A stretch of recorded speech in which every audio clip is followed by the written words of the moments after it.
Bakit nahati ang Korea at sino ang naghati nito? Noong unang panahon kapatid, wala naman talagang North at South Korea.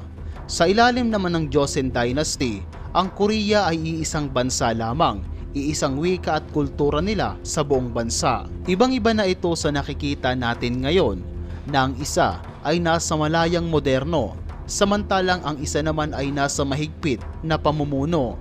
At ang Korea ay hinahati na ngayon ng isang border o hangganan. Ano nga ba ang nangyari? Bakit? At paano ito nahati sa dalawa bilang North at South Korea? Bumalik tayo sa nakaraan, taong July 25, 1894 to April 17, 1895. Ang taon na ito ay tinatawag ding First Sino-Japanese War.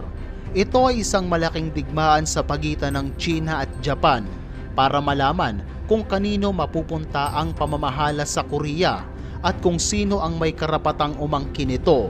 Sa loob ng 10 buwang digmaan, ginamit ng mga Hapon ang kanilang modernong pamamaraan at dahil dito sunod-sunod ang kanilang pagkapanalo sa laban. Dahil sa wala nang mailabas pang puwersa ang China, humiling na ng kapayapaan ng Qing Dynasty noong April 17, 1895. Dahil sa pagkapanalo ng mga Hapon sa digmaan, formal nang idinagdag ng imperyo ng Hapon ang Korean Peninsula sa mga lupaing nasasakop nila. Noong 1945 naman kapatid, kung saan malapit nang matapos ang ikalawang digmaang pandaigdig, naging malinaw sa Allied Powers na sila ang may karapatang mga siwa sa mga lupaing nasakop ng Japan. Siyempre, kasama na dito ang Korea, kung saan tutulungan silang makapagtatag muli ng panibagong gobyerno at alisin ang mga Hapon na sumakop sa kanila. Ang Estados Unidos bilang miyembro ng Allies, sila ang mga ngasiwa dito, tulad ng ginawa nila sa Pilipinas kung saan tumulong silang makalaya ang mga Pilipino sa kamay ng Hapones. Ganon din sa Japan, sila ang may karapatang mga siwa dahil sila ang nagpasuko dito. Kaya naman napaisip ang Estados Unidos kung sila pa rin ba ang may karapatang mga siwa sa Korea. Ang totoo niyan kapatid, hindi ganon kaimportante sa Estados Unidos ang Korea noon dahil ang Soviet Union o Unyong Soviet ang sabik na sabik makatapak at makontrol ang buong Korean Peninsula. Kung matatandaan natin, ang Estados Unidos ay nagpabagsak ng atomic bomb sa Hiroshima noong August 6, 1945, kung saan naubos ang lahat ng kabahayan sa Hiroshima at kumitil ng libu-libong buhay. 2 araw pagkalipas nito, nagdeklara ng digmaan ng Unyong Soviet laban sa Japan. Bukod dyan, may mga tropa din silang pinapasok sa hilagang baybayin ng Korea at simula noon, nagtuloy-tuloy na ang pagpasok ng Soviet Union sa Korea. Nabalitaan ito ng Estados Unidos at napaisip sila na baka sakupin ng Unyong Soviet ang buong Korea. Dahil dyan, inutusan ng Estados Unidos ang 2 batang militar na maglagay ng hangganan o border sa Korea.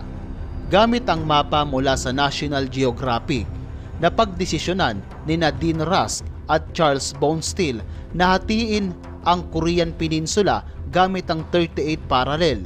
Ito yung makikita nating guhit sa globo na may sukat na 38 degrees pahilaga mula sa Ecuador. Pinili nila ito dahil mas pantay ang hatian at syempre mapupunta sa Amerika ang kapital ng Korea, ang Seoul. At ang malupit pa dyan kapatid, alam mo bang walang kinonsultang Koreano sa naging hatian na ito? Agad naman tinanggap ng Unyong Soviet ang desisyon at pagkakahati sa Korea.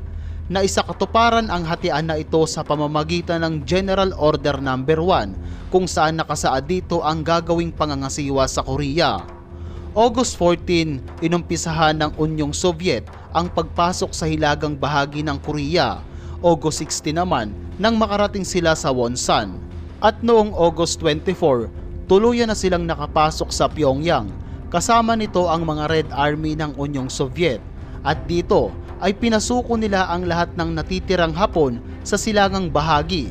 Samantalang sa timog ay sumuko naman ang mga Hapon sa mga Amerikano at dito ay may naganap na pagpupulong sa gagawing bagong gobyerno ng South Korea. Ang balak sana'y gagawa ng isang gobyerno lamang at isang Korea, ngunit dahil sa hindi pagkakaintindihan ng Estados Unidos at Unyong Soviet at kawalan ng tiwala sa isa't isa, nahati ito sa dalawa. Gusto ng Estados Unidos na maging demokratikong bansa ang Korea, samantalang ang Unyong Soviet naman ay komunista. Sa pagkakahati ng Korea, sinasabing malaki ang pagkakamali ng dalawa. Dahil nasa hilagang bahagi ng Korea ang pang-industrial at mayaman ito sa mapagkukunan ng enerhiya, samantalang nasa timog naman ang mapagkukunan ng agrikultura. Kaya't kailangan magtrabaho ng gusto ang bawat bahagi ng Korea para makabawi sa nasayang na panahon. Alam mo bang hindi Amerikano ang namuno sa South Korea dahil inatasan ng Estados Unidos ang isang anti-communist na pamahalaan ito, at ito ay si Syngman Rhee, at noong 1948 formal nang iniluklok ito bilang pinakaunang presidente ng South Korea, at nang maupo siya agad niyang inumpisahan ang pagpuksa sa mga komunista. Sa North Korea naman, inatasan ng Unyong Soviet si Kim Il-sung bilang ang pinakauna at pinakabagong leader ng North Korea. Bago man siya maupo bilang leader ng North Korea, nagsilbi ito sa Red Army ng Unyong Soviet. 1949, nag-umpisang maglabasan ang mga bantayog ni Kim Il-sung, mga naglalakihang estatwa at pagpaparangal sa kanyang sarili. Tinawag niya pa nga ang kanyang sarili bilang Great Leader o dakilang pinuno. Noon kapatid, sinasabing ang pagkahiwalay ng North at South Korea ay pansamantala lang. Ngunit dahil sa magkaiba sila ng pananaw, pamumuhay, politikal at pinaniniwalaan, hindi sila magkasundo. May mga pagkakataon pa nga kapatid na sa border ng South at North Korea ay nagkakaroon ng mainit na labanan.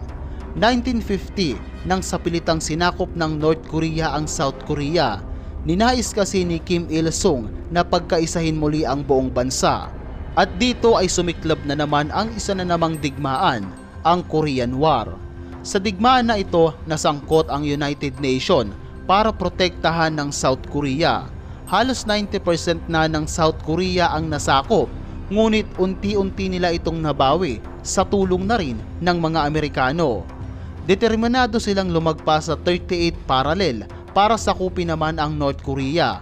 Pero nagbabala ang China na kapag ginawa nila ito, makikisali sila sa digmaan. Hindi naman ito pinansin ng Estados Unidos at nagpatuloy lamang sila sa pagsakop. At yun nga, nagpadala ng hukbo ang China at ito ang nagpaurong sa mga sundalo ng United Nations. Tumagal ang digmaan mula June 25, 1950 hanggang July 27, 1953 at tinatayang nasa 3 milyong katao ang namatay. 1951, nagkaroon ng tigil putukan. Pagkatapos nito, binago nila ang 38 parallel na naghahati sa Korea. Ginawa nila ito para sa mas madaling depensahan nito ang parehong panig. 1953 naman, nagkasundo ang dalawa sa tigil putukan at tinawag itong Korean Armistice Agreement at pinirmahan ito noong July 27, 1953. Layunin nito na magkaroon ng pagtigil sa lahat ng labanan. Ang pag-utos ng Estados Unidos sa dalawang batang militar na magtakda ng hangganan sa Korea ay nagresulta ng dalawang bansang magkaiba ang pinaniniwalaan. Habang tumatagal ang panahon, mas nakikita ng mga tao ang pinagkaiba ng North at South Korea.